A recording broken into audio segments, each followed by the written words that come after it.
Oh good, another secret. What is this place? A distraction. There are several data points. When sleep refuses to come, I think of our wedding night. How you welcomed me to the marital bed. How after, when you fell asleep, I lay there watching your delicate face. For all its beauty, I detested its fragility. A rage swelled up inside me. I abhorred that bed, how its softness threatened to swallow us up. And that room, the stench of incense, the fine embroidery of the drapes, all of it weak. I slipped from the bed, threw open the casement, and lay naked on the stone floor, determined to spurn all seductions of comfort. But when I woke the next morning, you lay beside me, naked as I in the cold. Your body, stretched beside mine, seemed chiseled from stone.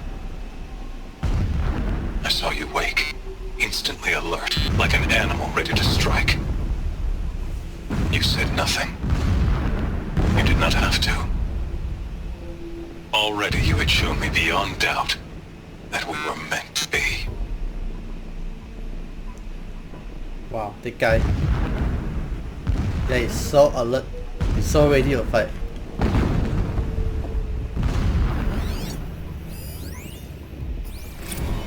Never does the sun show pity.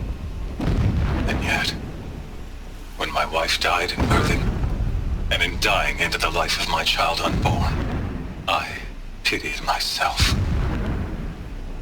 My lord sensed this, but instead of casting me down for weakness, he cast upon me a radiant beam of honor. He ordered my kin buried in the sacred caves reserved for royals and heroes. Unimaginable. Never again would I doubt that I am the chosen of the sun. Never again would pity find a place in me. Not for myself or another. So he got a 20 pass as well. When I first set eyes on the buried shadow, I trembled. Was I not the chosen of the sun? A blazing light of faith to shred and scatter darkness? Was it not my place to destroy this devil?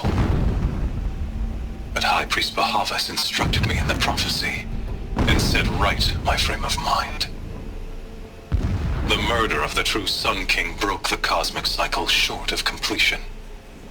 A whole world cast into darkness, doomed. To resume and turn the wheel of time would require more than sun and faith. All forces must combine, all halves of nature join to one cause. Shadow to sun, night to day. Even a buried shadow wants the wheel to turn, for without a sun in the sky, there can be no shadow. So he just want to reignite the Aztec tradition. I mean the Aztec sacrifice ritual. My lord, the 13th king of the Karja Sundom was murdered. Cut down by cowards who mistook firm rule for madness. Ever the strong are beset upon by the weak. So he said, as the traitors launched their assault.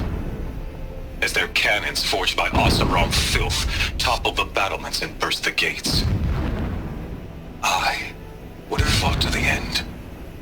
But it was his will, the will of the sun, that I lead the prince and queen into the west, to safety. My lord did not hesitate. He saw his fate.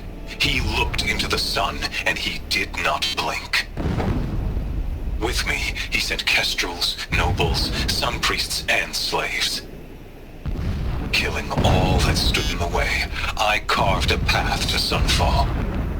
There, we joined others to gather the strength to take back our home. But our strength only faded, until the buried shadow was brought to light.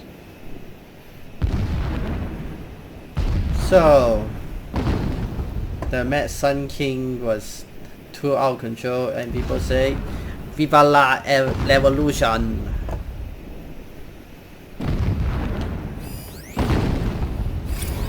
So long as King Itamen languishes at Sunfall, coddled by his mother, he will never learn the true lessons of the sun. I have tried to instruct him, but the shadow of his mother's influence is upon him. I took him to the palace balcony to behold an offering of sacrifice in the ring, but he showed no thirst for it. He averted his gaze. Look to the sun, I told him. Do not shield your eyes. In all things, it is absolute. One day, it nurtures life, and the next, scorches life away. It burns the skin of champions and wretches alike. Never does the sun show pity. That is the example a Sun King must follow. The example of your father. But before my instruction could take hold, she was there, clutching him to her robes, burying his face against her breast. How is a king to rule when he cannot even see? Oh. Or maybe he's seen too much. I mean, he did see too much.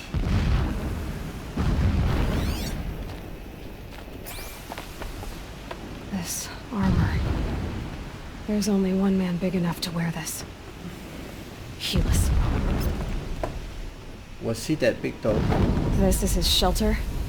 Not exactly fancy. What did you expect of a fanatic? His only extravagance is his brutality. So you know him. Just enough to want to stub him. Somehow I don't believe you. Every morning, I wake to the same nightmare. The same reality. Holy Meridian, in the hands of profligates. Debased. The spire, towering above the horizon like a glittering spike through the center of my mind. Every daybreak in exile is a mark of failure, but the count of days runs thin. I will see Meridian retaken, the profligates slaughtered, a true king restored to the Mesa throne. In this, I have become an instrument of prophecy. No, instrument of destruction. That's what you are. You're just another warlord. A fanatic warlord.